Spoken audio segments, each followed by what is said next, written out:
all-out war with North Korea. A real possibility being put forth tonight by a key member of the Senate Armed Services Committee.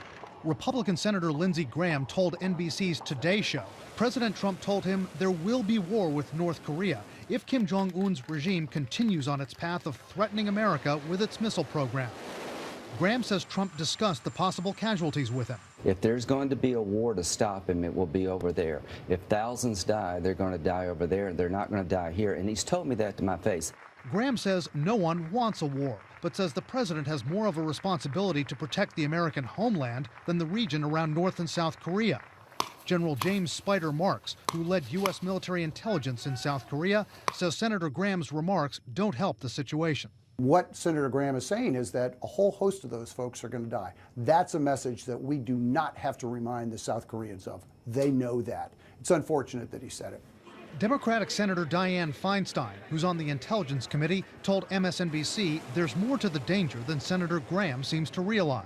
My reaction is that Lindsey Graham should get a classified briefing like the ones I have had and sit down with Secretary Mattis, which I have done.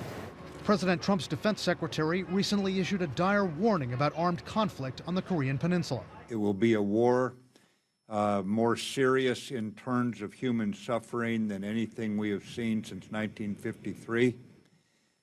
It will involve the massive shelling of an ally's capital, which is one of the most densely packed cities on Earth. It would be a serious, it would be a catastrophic war. Kim Jong-un has a 1 million-man army and has bolstered his infantry and artillery near the DMZ. The Pentagon says much of those forces are in underground bunkers, ready to fire on Seoul at the first whiff of an attack by the U.S. The number of missiles that they have that they could launch into South Korea, they could cause a lot of damage.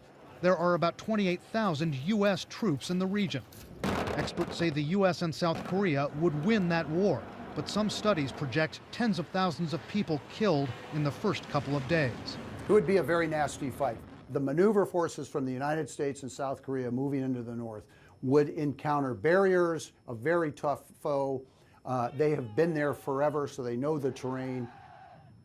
The Pentagon is not commenting tonight at all on Senator Graham's remarks. A White House official would not comment directly on what Senator Graham said, but told us the president often consults with members of Congress for their input and said the president is committed to using economic and diplomatic means to get North Korea to change course. Now, on the criticism that Senator Graham is receiving, an aide to Graham told us it is worth pointing out that General James Marks, who we interviewed for this story, was a supporter of Hillary Clinton during the campaign, which General Marks says is irrelevant.